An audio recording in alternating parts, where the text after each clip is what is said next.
வணக்கம், நான் ஸ்நேகன் பேசுகிறேன். வருடம் மிகச்சிறந்த திறமையாளர்களை அடையாளம் காட்டுவது வந்து எடிஷன் அவார்டு. அது எல்லா துறையிலும் ஒவ்வொருத்தரையும் நம்ம வந்து செலக்ட் பண்ணி அவங்களை கௌரவிக்கிற ஒரு அவார்டு. இந்த வருஷம் இப்போயே ஆன்லைனில் வந்து அதுக்கான ஓட்டுப்பதிவு தொடங்க ஆரம்பிச்சிருச்சு. உங்களுக்கு பிடித்த சாதனையாளர்களை நீங்கள் பதிவு பண்ணுறதுக்கு நீங்கள் எடிஷன் அவார்டோடைய வெப்சைட்டில் போய் பார்த்தீங்கன்னா தெரியும். எல்லோரும் ஓட் பண்ணுங்கள், கலைஞர்களை அங்கீகரியுங்கள், அவர்களுக்கு அது ஊக்கமாக இருக்கும். நன்றி, வணக்கம், வாழ்த்துக்கள். முதல்ல என்னுடைய படத்துக்கு வந்து ஆனந்தம் படத்துக்கு முதல்ல தலைப்பு வந்து ஆனந்தம் விளையாடும் வீடு, அதான் ஃபஸ்ட்டு வச்சிருந்த தலைப்பு. அப்போ வந்து சௌத்ரி சார் வந்து இந்த தலைப்பு சொல்லி ஓகே பண்ணி கதைலாம் ஓகே பண்ணியாச்சு. அப்போ ரிஜிஸ்டர் பண்ண போனப்போ தான் தெரிஞ்சது இந்த டைட்டில் வந்து ஆல்ரெடி ஒரு கம்பெனியில் ரிஜிஸ்டர் பண்ணி வச்சுருக்காங்கன்னு சொல்லி. யாருன்னு பார்த்தா சேரன் சார். அப்போது சார்கிட்ட வந்து அப்போ ஃபஸ்ட் படம் பண்ணும்போது எல்லாத்துக்கும் பயமாக இருக்கும். ஒரு டைட்டில் மாற்றினாலே படம் நின்றுமோங்கிற பயம்லாம் இருக்கும். சார் என்ன சொல்லுவாரோன்னு பயந்து இருந்தப்போ, நீ சேரன் சார் போய் பேசு, அந்த ரைட்டு நல்லா இருக்கியா எப்படியா கேளுனார். அப்போது அவர் வந்து தேசிய கீதம் இந்த படத்துடைய எடிட்டிங்கில் இருந்தாங்க. சாரை போய் மீட் பண்ணி இந்த மாதிரி அவர் மேலே பெரிய எனக்கு மரியாதை, பாரதி கண்ணம்மாலாம் எனக்கு அவ்வளோ பிடிக்கும் சார், இந்த மாதிரி முதல் படம் பண்ணுறேன், டைட்டில் வேணும் சார்னு கேட்டேன். அப்போது நான் நடிக்கிறதுக்காக வச்சுருக்கேன், ப்ரொடியூசரை தான் நீங்கள் கேட்கணும், வேணுமா ட்ரை பண்ணி பாருங்கள். நாங்கள் பிரியாத வர வேண்டும்னு படம் பண்ண அந்த ப்ரொடியூசர் அவர் வீட்டுக்கு போயிட்டு அவர்கிட்ட கேட்கறதுக்காக ட்ரை பண்ணேன். அப்போ முடியலை. கொஞ்ச நாள் அப்படியே போச்சு. ஒரு நாள் மதியம் வந்து நம்ம இந்த ஒர்க்கெல்லாம் முடிச்சு சின்னதாக ஒரு ரெஸ்ட் எடுப்போம்ல, அப்போ தூங்கி எழுந்திரிக்கிறப்போ அந்த ஆனந்தம் விளையாடும் வீடு, அது மேலே அந்த விளையாடும் வீடை மறைச்சி ஒரு பேடு இப்படி கடந்துச்சு. அப்போ ஆர்பி சௌத்ரியின் ஆனந்தம், இதுவே நல்லா இருக்கேன் சொல்லிட்டு நான் என்ன ஃபீல் பண்ணேன்னா, முதல்ல அது வந்து ரிஜிஸ்டர் பண்ணுறதுக்கு சாட்டை சொல்கிறதுக்கு முன்னாடி இந்த டைட்டில் இதுக்கான போய் பார்த்துருவாங்கன்னு சொல்லி அனுப்புனேன். மெட்ராஸ் டாக்கீஸில் ரிஜிஸ்டர் பண்ணி வச்சு 2 நாள் முடிய போகுது. அந்த மாதிரி ஒரு சுச்சுவேஷன் இருந்துச்சு. இதை வந்து மணி சார் ரிஜிஸ்டர் பண்ணி வச்சுருந்தாங்க டைட்டில். அப்போ 2 நாள் கழிச்சு சார்கிட்ட போய் சொன்னேன், சார் டைட்டில் ஒரு சின்ன சேஞ்சஸ் சார், என்னன்னு கேட்டார். ஆர்பி சௌத்ரியின் ஆனந்தம் வையா, அதான் அப்போ கம்பெனியில் இல்லை. அப்போ கம்பெனியில் 2-3 படம் போகல, ரொம்ப நல்லா இருக்கியா வச்சுதான்னு சொன்னார். அப்படி தான் அந்த படத்துக்கு வந்து டைட்டில் மாறுனுச்சு. ஏதோ ஒரு வகையில் சேரன் சார் நான் நடிக்கிறதுக்காக வச்சுருந்த படம்னு அப்போ சொன்னது இன்றைக்கி வந்து நடந்திருக்கு. நந்தா பெரியசாமி வந்து ரவி ராதா அவர் பேர். அப்போது நாங்கள் ரூம்மேட்ஸு, நானும் பிருந்தா, பாலன், நந்தா எல்லாரும். நான் சென்னைக்கு வந்தப்போ அவர் உஷா பத்திரிகையில் ஒர்க் பண்ணிட்டு இருந்தார். அப்போது நான் வேலை கேட்டு அவர்கிட்ட தான் முதல் சென்னைக்கு வந்து போனேன். அவர் ரொம்ப நேரம் வெயிட் பண்ணி வெளியில் வந்தார். அவர் சாப்பிட்றதுக்காக கிளம்பி போயிட்டே இருந்தாங்க. என்னை அவாய்ட் பண்ணி கூட போயிருக்கலாம், வாயா சாப்பிட போகலான்னு சொல்லி என்னையும் சேர்த்து சாப்பிட வாங்கிட்டு கூப்பிட்டு போய் சாப்பாடுலாம் வாங்கி கொடுத்தாரு. ஒரு முறை இல்லை, வாழ்க்கை மொத்தமாக ஒரு பத்திரிகை இருந்ததுனால எங்கள் சர்க்கிள்லேயும் நிறைய அவர் தான் இப்போ நிறைய பணம்லாம் வச்சுருப்பாரு. எப்போ பார்த்தாலும் அந்த ரூமில் வந்து ஏதாவது எங்களை கூப்பிட்டு போயிட்டு ஏதாவது வாங்கி கொடுத்துட்டே இருப்பான். அவங்க அக்கா வீட்டில் ஒரு பக்கத்து ரூமில் ஒரு 40 நாள் மதுரையில் ஆனந்தத்துக்கான டிஸ்கஸ் நடந்துச்சு. அந்த 40 நாளில் தான் ஆனந்தம் கதையே வந்து மிகப்பெரிய லெவலில் வளர்ந்துச்சு. அதுக்கெல்லாம் வந்து நந்தா தான் காரணம். ஒரு படம் வெற்றி தோல்வி எல்லாத்தையும் தாண்டி ஓடிக்கிட்டே இருப்பான். அவன் வந்து இப்போ வந்து கதை பண்ணிக்கிட்டே இருப்பான், சீன் சொல்லிகிட்டே இருப்பான். அந்த படம் வருதோ வரலையோ எந்த கம்பெனியும் தெரியாது, போய் டிஸ்கஸில் போய் உட்காந்துருப்பான். நான் ஊருக்கு போனால் ஃபோன் பண்ணி சினிமாவே மொத்தமாக ஓடிட்டு இருக்கு, நீ என்னடா ஊரில் இருக்க, கிளம்பி வாடான்னு சொல்லி ஃபோன் பண்ணி பயமுறுத்துவான். கிளம்பி வா, வேமா வா, இது டிஸ்கஸ் போயிட்டு இருக்கு, அந்த படம் இந்த படம் சொல்லிகிட்டே இருப்பான். பரபரப்பாக இருந்துகிட்டே இருப்பார். அதுதான் இன்னைக்கு இவ்வளோ பெரிய ஒரு அந்த ப்ரொடியூசருக்கு பர்சனலாக அவரை வந்து இந்த கதையை மதித்து இதுக்கு முன்னாடி அவர் என்ன பண்ணாருன்னு யோசிக்காமல் இந்த படம் கொடுத்த அந்த ப்ரொடியூசருக்கு நான் வந்து மிகப்பெரிய நன்றி சொல்கிறேன். நிச்சயமாக இந்த படத்துடைய அந்த பாட்டு கேட்கும்போதே ஒரு பெரிய ஒரு வைப்ரேஷன் இருக்குது. அது ஒரு சென்ட்ரு பாயிண்ட் மாதிரி ஒரு அப்படி போகுது அந்த ஒரு கோடு அந்த பாட்டில். கண்டிப்பாக இந்த படம் வந்து மிகப்பெரிய வெற்றி அடையும். பல நாள் அவருடைய கனவு ஒரு மிகப்பெரிய ஒரு வெற்றிக்காக அவனு இயங்கிட்டு இருக்கான். அது வந்து ஒரு கதை மூலமாக இந்தியில் ரஷ்மிகா ராக்கெட் மூலமாக அந்த வெற்றி கிடைச்சிருச்சு. இருந்தாலும் தமிழ்லையும் மிகப்பெரிய வெற்றி அடையணும்.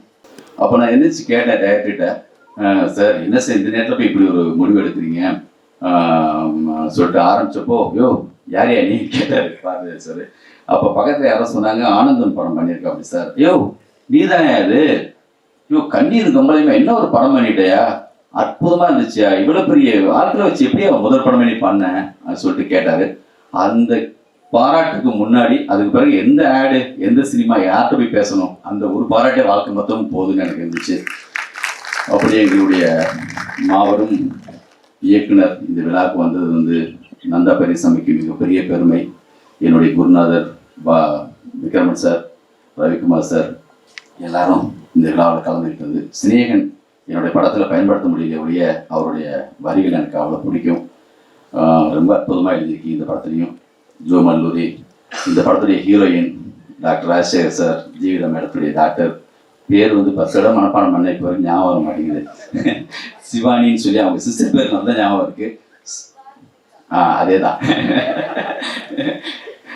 வாழ்த்துக்கள். மற்றபடி இந்த படத்துடைய எல்லா டெக்னீஷியனுக்கும் நான் வந்து மனசார வாழ்த்து சொல்லிக்கிறேன். எல்லாருக்கும் வணக்கம். ரொம்ப நாள் கட்சி எல்லாரும் சந்திக்கிறேன். என்ன பேசணும் எது பேசணும் இன்னும் ஒன்றும் புரிய மாட்டேங்குது எனக்கு. பட் அதனால நிறைய நோட்ஸ் எல்லாம் எழுதி வச்சிருக்கேன். ஆனால் இவ்வளவும் பேச மாட்டேன் நான். எனக்கு நிறைய பேர் பேசியிருக்காங்க, எல்லாரும் டயர்டாக தான் இருக்கீங்க. ஸோ இது அப்படியே சுருக்கமாக நான் பேசிடுறேன். ஸோ நிறைய பேர் ஃபர்ஸ்ட் அண்ட் ஃபார்மோஸ்ட் வந்து இங்கே சீஃப் கெஸ்ட்ஸுக்கு இவ்வளோ பெரிய பேர் இருக்காங்க. Bharathiraj sir, K S. Ravikumar sir, Vikramanand sir, இந்த மாதிரி பேர்கிட்ட நான் இங்கே பக்கத்தில் உட்காந்து நான் ரொம்ப சின்ன பையனாக ஃபீல் பண்ணிட்டு இருக்கேன். உண்மையாக எனக்கு எல்லாருமே நீங்கள் அப்பா கூட ஒர்க் பண்ணியிருக்கீங்க, அப்பா அறிமுகப்படுத்திருக்கீங்க. ஸோ இந்த மாதிரி விஷயம்லாம் வரும்போது எனக்கு உண்மையாக பயமாகவும் இருக்குது அண்ட் கொஞ்சம் பெருமையாகவும் இருக்குது. இங்கே இந்த மேடையில் நான் உட்காந்துருக்கு. ஸோ இந்த வாய்ப்பு கொடுத்ததுக்கு எனக்கு ஒரு நன்றி சொல்ல தேவைங்க. அண்ட் பாருங்க குரல்லாம் ஆடிட்டு இருக்கு, என்ன பண்றது. சரி, ஸோ எல்லாரும் பேசிட்டாங்க நம்ம குடும்பம் எப்படி இருக்கு, இந்த ஆனந்தம் விளையாடும் வீடு குடும்பம் எப்படி இருக்கு, எவ்வளோ கஷ்டங்கள்லாம் தாண்டி நம்ம வந்திருக்கோம். ஸோ அதெல்லாம் நான் மறுபடியும் ரிப்பீட் பண்ண மாட்டேன். பட் உண்மையாக சொல்லணும்னா இந்த பாடல்கள்ல இந்த படத்துல ஒரு 2-3 விஷயங்கள் நம்ம மிஸ் பண்ணியிருக்கோம் எல்லாரும் பேசினதுல. ஸோ அவங்கள மட்டும் நான் கொஞ்சம் இப்போ ஹைலைட் பண்ணிக்கிறேன். ஃபர்ஸ்ட் அண்ட் ஃபார்மோஸ்ட் இப்போ நீங்கள் ட்ரெய்லரில் பார்க்கும்போது ஒரு 2-3 ஃபைட் சீக்வன்ஸ் நடந்திருக்கு. So fight choreographer Hari Dinesh master கிட்ட ஒரு நன்றி சொல்லணும். எனக்கு அவர் நிறைய சேஃப்டி பார்த்துருக்காரு. அண்ட் இப்போ ஃபயர் சீக்வன்ஸ் அந்த மாதிரிலாம் நிறைய ஸ்டன்ட்ஸ்லாம் பண்ணியிருக்கோம். ஸோ அவரும் அவரோட ஃபைட்டர்ஸ்க்கும் ஒரு பெரிய நன்றி சொல்லிக்கிறேன். அண்ட் ஆனஸ்ட்லி ஒரு ஹீரோவாக இருக்கும்போது ஃபைட்டும் பண்ணணும், லவ்வும் பண்ணணும், சாங்கும் டான்ஸ் ஆடணும், இந்த மாதிரிலாம் நிறைய விஷயங்கள் இருக்குது. ஸோ அதெல்லாம் நம்ம தனியாக பண்ணோன்னா அதெல்லாம் செட்டே ஆகாது. ஸோ இந்த மாதிரி டான்ஸ் மாஸ்டர்ஸ், ஃபைட் மாஸ்டர்ஸ் அப்படி இருந்தால் தான் நம்ம ஹீரோவாக ஆக முடியும். ஸோ கண்டிப்பாக அவருக்கு ஒரு பெரிய நன்றி சொல்கிறேன். அண்ட் ஆல்சோ இங்கே இருக்கிற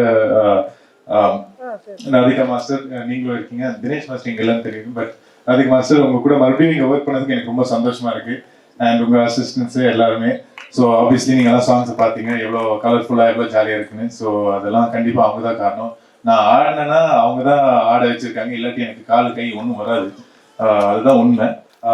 இந்த படத்தில் வந்து ஆப்வியஸ்லி என்னோட சக்தியாக பேசணும்னா ஆல் சித்தப்பாஸ், ஆல் சித்தீஸ், அம்மா, அப்பா, அப்பதா, தெரியாமலே எல்லாருக்கும் ஒரு பெரிய நன்றி. எனக்கு ஒரு குடும்பமாக நம்ம இங்கே வாழ்ந்தோம். So it was a very nice experience எல்லாரும் கூட ஒர்க் பண்ணது. அண்ட் சேரன் சார், கண்டிப்பாக உங்கள் கூட தான் நான் மேக்ஸிமம் இந்த படத்தில் ட்ராவல் பண்ணியிருக்கேன். அண்ட் ஐ திங்க் நம்ம காம்பினேஷன் வந்து ரொம்ப அழகாக வந்திருக்கு. ஒரு குரு சிஷ்யன் மாதிரி ஒரு என்ன சொல்கிறது, ஒரு அழகான ஒரு ஃபீல் கொடுத்துருக்கு. நான் இந்த படம் டப்பிங்கில் பார்க்கும்போது எனக்கு ரொம்ப ஹாப்பியாக இருந்தது இந்த மாதிரி ஒரு. அண்ட் கண்டிப்பாக உங்கள் கூட நான் எப்படியும் படம் பண்ணணும்னு எனக்கு ஆசை இருக்குது. ஸோ தேங்க்யூ சார், இவ்வளோ இதாக இருந்தது, எனக்கு நிறைய விஷயங்கள் சொல்லி கொடுத்துருக்கீங்க. So thank you so much for all that. கண்டிப்பாக நீங்கள் சொன்ன மாதிரி நான் நிறையா கதைகளும் கரெக்டாக சூஸ் பண்ண பார்ப்பேன். எனக்கு தெரிஞ்ச அளவுக்கு நான் கரெக்டாக ட்ரை பண்ணியிருக்கேன். சார் இதுக்கு மேலே ஒன்றும் ட்ரை பண்ணேன். கண்டிப்பாக மறுபடியும் நம்ம மேடையில் வரும்போது சந்திக்கும் போது நீங்கள் சொல்லுவீங்க சூப்பராக பண்ணியிருக்கேடா அப்படின்னு சொல்லுவீங்க. So thank you sir. அண்ட் அப்புறம் வேறு coming to the main hero இந்த இவெண்ட்டுக்கு டைரக்டர், மியூசிக் டைரக்டர் சிதுகுமார் ப்ரோ. இதான் ஃபர்ஸ்ட் டைம் அவரை மீட் பண்ணிட்டு இருக்கேன். அண்ட் உண்மையாக சொல்லணும்னா நான் கொஞ்சம் ஷாக்காக இருந்தேன். எனக்கு கொஞ்சம் மியூசிக் டைரக்டராக இருந்தால் நீங்கள் கொஞ்சம் அப்படியே ஃபங்கியாக அப்படி கூலாக அப்படின்னு பார்த்தா இவ்வளோ குவாய்ட்டாக hi bro, how are you bro அப்படின்ட்டுலாம் இருக்கும்போது எனக்கு ரொம்ப ஆச்சரியமாக இருந்துச்சு. உண்மையாக சொல்லணும்னா எனக்கு I like your music bro. நீங்கள் வந்து சூப்பராக பண்ணியிருக்கீங்க. அந்த ஒரு பாட்டு கேட்கும்போது ஒரு சின்சியரிட்டி இருக்குது அதில். ஒரு நோட்டும் ஒரு இது இல்லாமல் நீங்கள் அழகாக பண்ணியிருந்தீங்க. So thank you so much for that. And all the singers also including GV sir. So mostly அது மாதிரி இன்னொரு ஹீரோக்கு அவங்க அவ்வளோ சீக்கிரமாக பண்ண மாட்டாங்க. But GV thank you so much for lending your voice எனக்காக. அண்ட் சேன் சார், நீங்கள் அழகான வரிகள்லாம் எழுதியிருக்கீங்க. அண்ட் ஆனஸ்ட்லி உங்கள் கூட எனக்கு நடிக்கிறதுக்கு ஒரு சின்ன வாய்ப்பு கிடைச்சது, அதுவும் எனக்கு கொஞ்சம் நாள் சந்தோஷமாச்சு. அழகாக பண்ணியிருக்கீங்க சார், ரொம்ப ஹாப்பியாக இருந்தேன். அண்ட் ஆல்சோ என்ன சொல்லுங்க, நோட்ஸ். இவ்வளோ பெரிய ஒரு க்ரூ காஸ்ட் எல்லாமே இவ்வளோ அழகா இந்த ஒர்க் பண்ணிட்டு இந்த மாதிரி ஒரு அவுட்புட் கொடுத்துட்டு, எஸ்பெஷலி நம்ம ஸ்டார்ட் பண்ண டைம்ல வந்து லாக்டவுன் அப்பதான் முடிஞ்சது. அப்புறம் அதுக்குள்ளேயே 2வது லாக்டவுன் போச்சு. நிறைய பேருக்கு நிறைய கஷ்டங்கள் வந்துச்சு. இதெல்லாம் மீறி நம்ம இங்க வந்து நிக்கிறோம்னா அதுக்கு காரணம் 3 பேர் தான். நம்ம கேமராமேன் சார், நம்ம டைரக்டர் சார், நம்ம ப்ரொடியூசர்.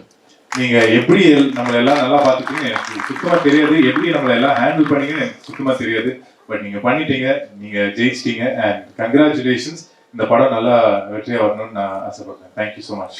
இந்த ஆண்டின் தமிழ் திரையுலகில் சிறந்த நடிகர் நடிகைகள் யார்? edisonAwards.in மற்றும் எடிசன் அவார்ட்ஸ் செயலியை பதிவிறக்கம் செய்து வாக்களிப்பீர்.